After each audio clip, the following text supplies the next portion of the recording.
ವಿಮಾನ ದುರಂತದಲ್ಲಿ ಅಜಿತ್ ಪವಾರ್ ಮೃತಪಟ್ಟಿದ್ದಾರೆ. ಈ ದುರಂತದಲ್ಲಿ ಅಜಿತ್ ಪವಾರ್ನ ಪಿಎಸ್ಒ, ಸಹಾಯಕ, ಇಬ್ಬರು ಜೆಟ್ನ ಸಿಬ್ಬಂದಿ ಸೇರಿ ಒಟ್ಟು 5 ಮಂದಿ ದಾರುಣವಾಗಿ ಸಾವಿಗೀಡಾಗಿದ್ದಾರೆ. ಲೇವ್ ಜೆಟ್ 45 ಜೆಟ್ನಲ್ಲಿ ಪ್ರಯಾಣ ಮಾಡ್ತಾ ಇದ್ರು ಅನ್ನುವಂತ ಮಾಹಿತಿ. ರನ್ವೇನಲ್ಲಿ ತುರ್ತು ಭೂಸ್ಪರ್ಶ ಆಗಿದೆ.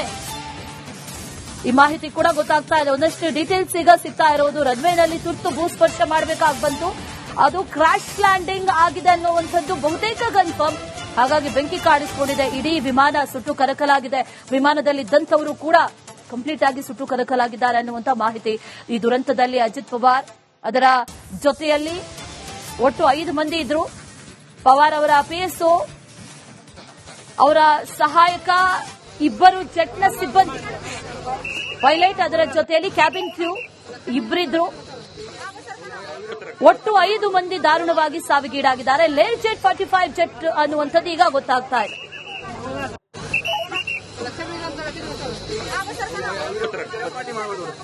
ಇನ್ನು ನಮ್ಮ ಜೊತೆ ಮಾತಾಡೋದಕ್ಕೆ ನಿವೃತ್ತ ಏರ್ ಮಾರ್ಷಲ್ ಆಗಿರುವಂತಹ ಮುರಳಿ ಅವರು ದೂರವಾಣಿ ಸಂಪರ್ಕದಲ್ಲಿ ಜಾಯಿನ್ ಆಗಿದ್ದಾರೆ. ಮುರಳಿ ಸರ್, ನಮಸ್ತೆ.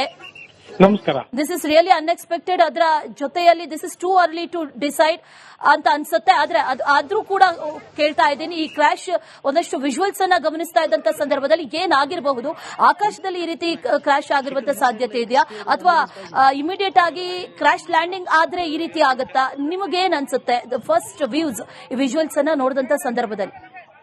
ನೀವು ತೋರಿಸೋ ವಿಜುವಲ್ ನನಗನ್ಸುತ್ತೆ ಇದು ಏರ್ಕ್ರಾಫ್ಟ್ ಬಾರಾಮತಿಯಲ್ಲಿ ಲ್ಯಾಂಡ್ ಆಗಕ್ಕೆ ಟ್ರೈ ಮಾಡ್ತಾ ಇದ್ರು ಅವರು. ಇದು ಲೇಯರ್ ಜೆಟ್. ಯಾವ ಮಾಡೆಲ್ ಆಫ್ ಲೇಯರ್ ಜೆಟ್ ಅಂತ ಗೊತ್ತಾಗ್ತಾ ಇಲ್ಲ. ಬೇಕಾದಷ್ಟು ಮಾಡಿ 35, 45, 55 ಮೂರು ಅವರು ಲೇಯರ್ ಜೆಟ್ ನವ್ರು ಮಾಡ್ತಾರೆ.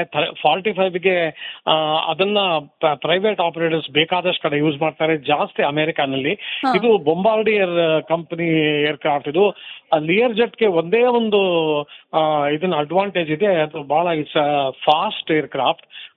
ಆ ಇದ್ರೊಳಗೆ ಕಾನ್ಫಿಗರೇಷನ್ ಅಲ್ಲಿ is a very fast aircraft. ಅದಕ್ಕೆ ಬಹಳ ಜನ ಪ್ರೈವೇಟ್ ಆಪರೇಟರ್ಸ್ ಲೇಯರ್ ಜೆಟ್ ನ ಯೂಸ್ ಮಾಡ್ತಾರೆ.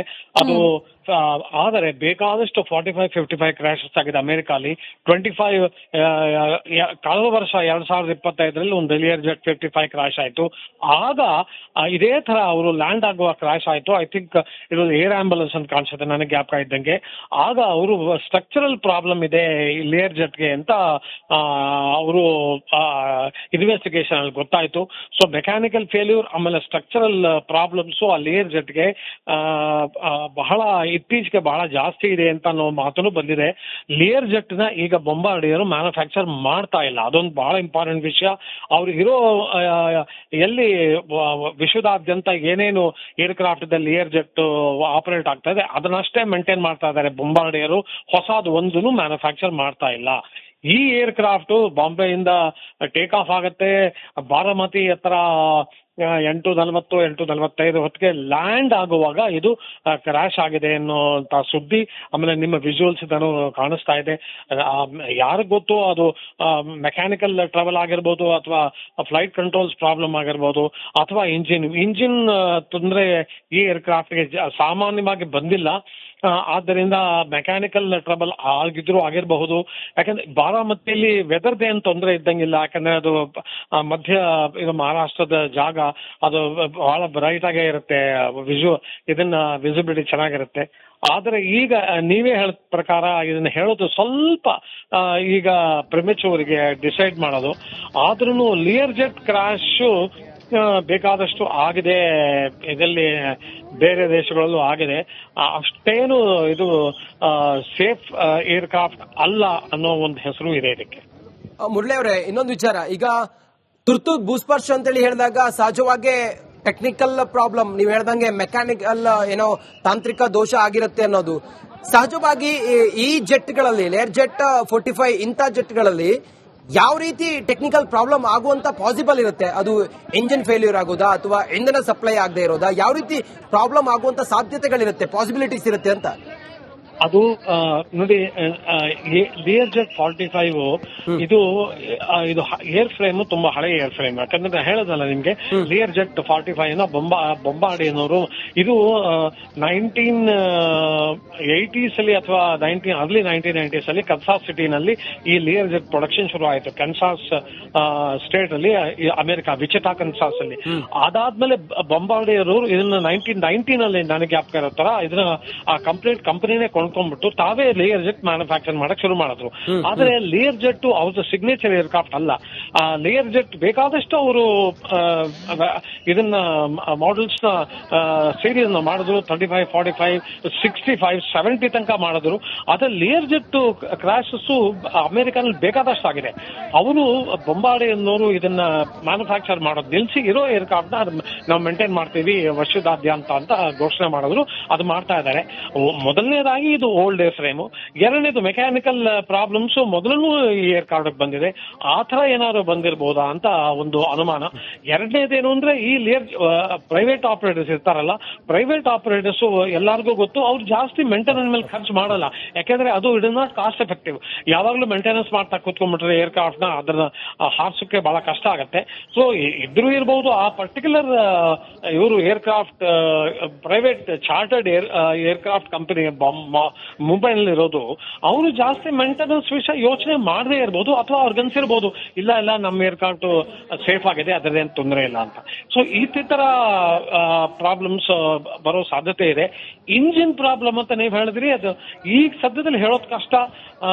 ಎಷ್ಟೋ ಏರ್ಕ್ರಾಫ್ಟ್ಗಳು ಲ್ಯಾಂಡಿಂಗ್ ಟೈಮಲ್ಲಿ ಇಂಜಿನ್ ಇದನ್ನ ಫ್ಲೇಮ್ ಔಟ್ ಆಗಿರುವಂತಹ ಸಾಧ್ಯತೆಗಳಿದೆ. ಆದ್ರೆ ಈ ಲಿಯರ್ ಜೆಟ್ ಅಲ್ಲಿ ಇಂಜಿನ್ ಫ್ಲೇಮ್ ಔಟ್ ಆಗಿರೋದು ಲ್ಯಾಂಡಿಂಗ್ ಟೈಮಲ್ಲಿ ನಾವು ಯಾವ ತರನು ಮೊದಲು ಕೇಳಿಲ್ಲ.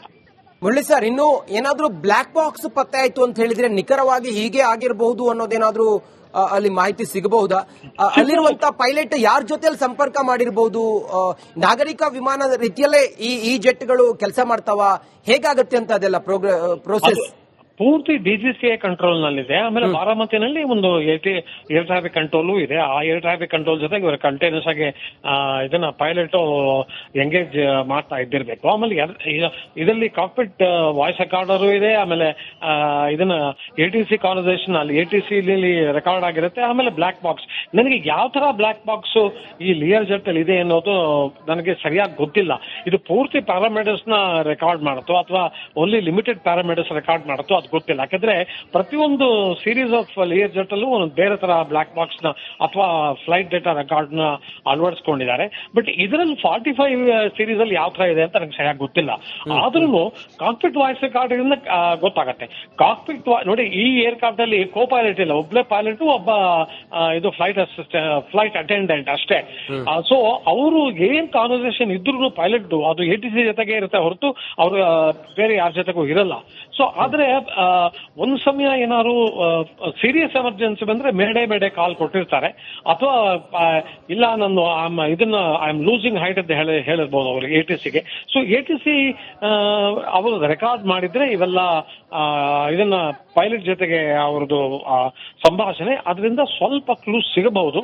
ಬಟ್ ಫ್ಲೈಟ್ ಡೇಟಾ ರೆಕಾರ್ಡರ್ ಅಥವಾ ಬ್ಲಾಕ್ ಬಾಕ್ಸ್ ಅಂತ ನಾವು ಕರಿತೀವಿ, ಅದರದ್ದು ಯಾವ ತರ ಬ್ಲಾಕ್ ಬಾಕ್ಸ್ ಇದೆ ಅಂತ ಹೇಳೋದು ಈಗ ಸದ್ಯದಲ್ಲಿ ಕಷ್ಟ.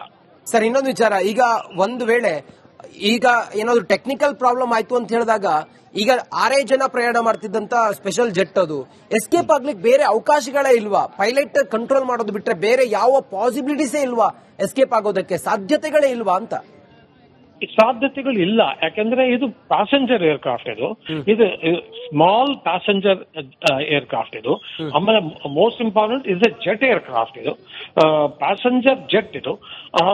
ಇದರಲ್ಲಿ ಎಸ್ಕೇಪ್ ಆಗುವಂತ ಸ್ಥಿತಿ ಯಾವ ತರ ಪಾಸಿಬಿಲಿಟೀಸು ಇಲ್ಲ. ಇದಕ್ಕೆ ಒಂದು ಸಮಯ ಏರ್ಕ್ರಾಫ್ಟ್ ಲ್ಯಾಂಡ್ ಆಗಿ ಒಂದ್ ಸಮಯ ಅಂಡರ್ ಕ್ಯಾರೇಜ್ ಎಲ್ಲ ಪೂರ್ತಿ ಇದನ್ನ ಫ್ರಾಕ್ಚರ್ ಆಗಿ ಏರ್ಕ್ರಾಫ್ಟ್ ಸ್ಲೋ ಆದಾಗ ಏರ್ಕ್ರಾಫ್ಟ್ ಡೋರ್ ತೆಗೆದುಬಿಟ್ಟು ಹೊರಗೆ ಜಂಪ್ ಮಾಡಿರೋ ಕೆಲವು ಇದನ್ನ ಉದಾಹರಣೆಗಳು ಇದೆ. ಆದ್ರೆ ಇವೆಲ್ಲ ಈ ಏರ್ಕ್ರಾಫ್ಟ್ ಅಲ್ಲಿ ಬಾರಾಮತಿಯಲ್ಲಿ ಖಂಡಿತ ಮಾಡಕ್ಕಾಗಲ್ಲ. ನನಗನ್ಸತ್ತೆ ಯಾವ ತರ ಪಾಸಿಬಿಲಿಟೀಸು ಇಲ್ಲ ಇದ್ರ ಏರ್ಕ್ರಾಫ್ಟ್ ಅಲ್ಲಿ ಎಸ್ಕೇಪ್ ಆಗಕ್ಕೆ.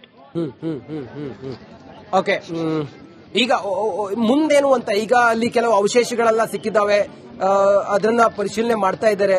What next? ಇದರ ತನಿಖೆ ಎಲ್ಲ ಹೆಂಗಾಗತ್ತೆ? ಇದನ್ನ ಐಡೆಂಟಿಫೈ ಮಾಡೋದಾದ್ರೂ ಹೇಗಾಯ್ತು ಈ ಇನ್ಸಿಡೆಂಟ್ ಅಥವಾ ಆಕ್ಸಿಡೆಂಟ್ ಅನ್ನೋದನ್ನ ಐಡೆಂಟಿಫೈ ಮಾಡೋದಾದ್ರೂ ಹೇಗೆ? ವಾಟ್ ನೆಕ್ಸ್ಟ್ ಸರ್ ಈಗ ಮುಂದೆ?